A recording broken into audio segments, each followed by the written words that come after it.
Inside, the memorial service for Takeoff has been made to the public. Now, first off, Quavo went to speak on his nephew Takeoff. Now, for those who don't know, Takeoff is Quavo's first nephew by the way of Quavo's older sister. Roll it. With them eyes, same eyes you got as my sister. Waiting on me to make the next move, then you followed up right behind me. You always made sure I did it first, so you can do it right with me. You never competed with me. We was always on the same team because you hated playing against me because I always played too hard or too rough. And I can hear mama saying, not too rough, son, because I ain't like to lose. Remember our first dream was to be tag team partners in the WWE. We fell in love with WWE wrestling. We had every... Now, Offset also spoke during the memorial service.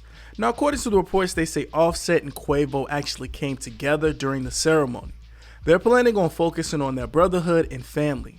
Offset was very emotional during his speech, which is understandable. Now, one thing that I caught, Offset mentioned that he didn't want to question God, but he is just confused. Roll it.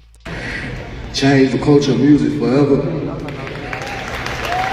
You did that, Tate. You changed that flow. That flow came from Tate, the originator. The originator of that flow. We changed the music business.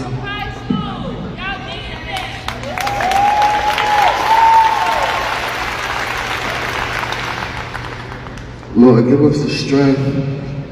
Just give us the strength, the family, everybody. Give us some strength. I don't want to question you, God, but I don't get it. I don't get you sometimes. And I believe in you, Father, but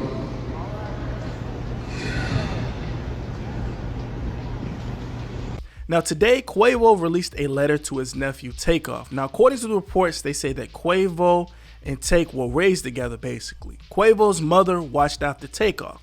Now, fun fact, Quavo purchased their mother a house in the year of 2017. Now, Quavo put this on his Instagram. Quavo said this. He says, "Dear Take, it's so hard to tell you I'ma miss you because you was always with me and we did everything together. Since we were kids, you have been by my side. Looking up at me, them eyes waiting on me to make the next move. Then you followed up right behind me. You always made sure I did it first so you can do it right with me. You never competed with me, we were always on the same team. You hated playing against me because I was always playing too hard or too rough. Then I could hear my mama say, son, not too rough, because I didn't like to lose. Remember our first dream was to be tag team partners in the WWE? We fell in love with WWF wrestling. Man, we had every action figure. Thought we was going to be pro wrestlers because the way we imitated all the wrestlers so good. And if you know Take, his imitation skills are to the T. He can imitate anybody. Just ask Danny and Pete. Super quiet though, quietest in the room. But paid attention to everything going on in the room. Always been like that. Nothing ever really bothered Take. Take really didn't bother anybody. He was the most unbothered person in the world. He never got mad, he never raised his voice. And when he did, he silenced the room because what Take said was law. And he wasn't changing his mind for nothing. Not even Unc could. You could just let him cool off for about 30 minutes. But by far the funniest in the room.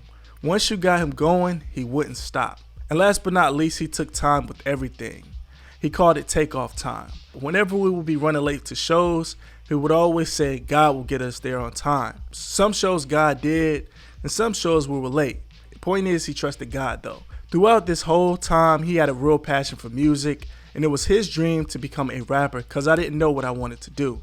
I tried everything, all of the sports. After every game, I would come home and we would sit there playing the game with the controller in his hands. And looking at my face, he could tell we lost another games. So sports wasn't his thing because he saw me lose all the time. This is how I knew he was going to be a rapper. Growing up, he knew every song to the Hot Boys album, every lyric word for word, and he was cussing up a storm. Mama heard him rapping, took the CD, and said the music was too grown for us. Until we won the Boys and Girls Club talent show together, performing Get Your Roll On by the Big Timers. It was all good then. So it was safe to say we had something going on then. It came easy for us when it came to style and swag. We was always looking like somebody. Cause our mama dressed us like rappers or grown men, as you can see us in the pictures. Our clothes were huge, but we had the look. Then we created a triplet flow and the rest was history. He never worried about titles, credit, or what man got the most shine. That wasn't him. He didn't care about none of that as long as we brought it back home to the family. This whole time I've been trying to figure what you really are to me because nephew wasn't it. We hated that word nephew when they said unc and few because we knew we were way closer than that, and it made me feel old too. But I knew you weren't my brother because you was my sister's son, so I couldn't say brother. Now I finally get it. You are our angel. Watching me and watching over us the whole time and living for him, making sure everyone felt our love and hugs while we were here, and you made our dreams come true. Whenever you spoke it, it manifested when you said, God gonna do it. He did it. I'm just so proud to be in your life. I'm proud to be your uncle. I'm so proud we saw the world and done things we never could imagine together. We laughed way more than we argued, and when we did, I was always in the wrong every time. I guess mama made that rule too. I'm proud to say I've seen your blessings. I've seen you bless me. You bless mama. You bless Shara. You bless Treat, Heaven, and Zeke. You will continue to send your blessings down from heaven, and I will continue to keep your name alive as long as I live. It's always my responsibility to look after my nephews and nieces. I will do that before we make moves or any decisions. We always gonna say what would take things. Me and you knew we was always gonna be with each other for life. And just like now, we will see each other again. I love you with all my heart. I'll never leave you. I guess God just ain't need my help. So you can ask him for me what I gotta do to be with you again. In a place where there's no pain, no demons, no jealousy, no evil, no greed. Whatever we have to do, God, to be at the place of paradise, send us the tools now because we want to be with Take. Love you, nephew. Now, Takeoff's sister also spoke as well.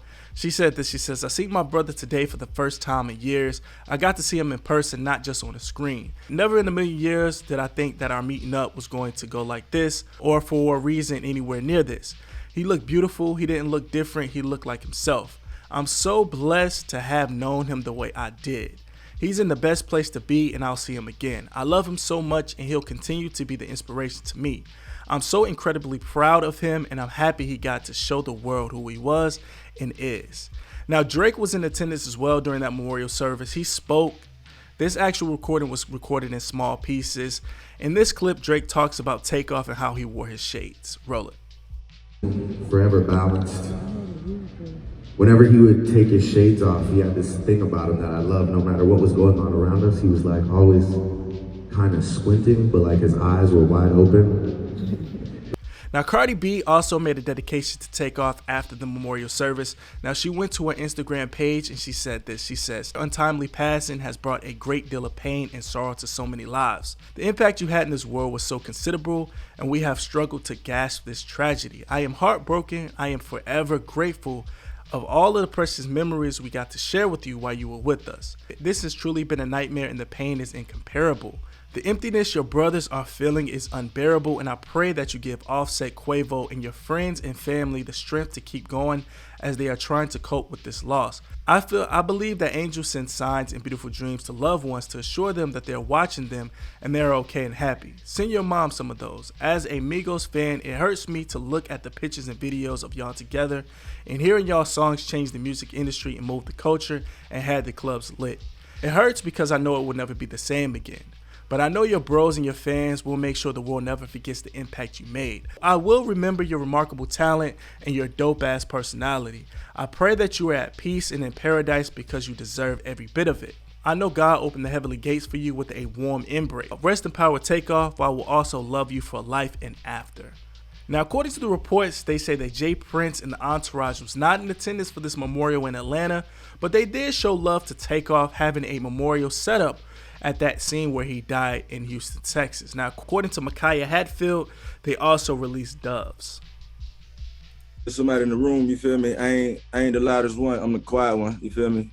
I'm watching everybody, you feel me? Observing. I sit back and watch for loyalty, you know what I'm saying? See how people treat you, how they talk to you, your conversation. You know, if you can tell about the conversation you have with somebody, I might test people. So I'm gonna tell if, you know what I mean, if they supposed to be with you or not. I don't want you to see my eyes, even though, you know what I mean, they real pretty, you know what I'm saying? It's three of us, you know what I mean?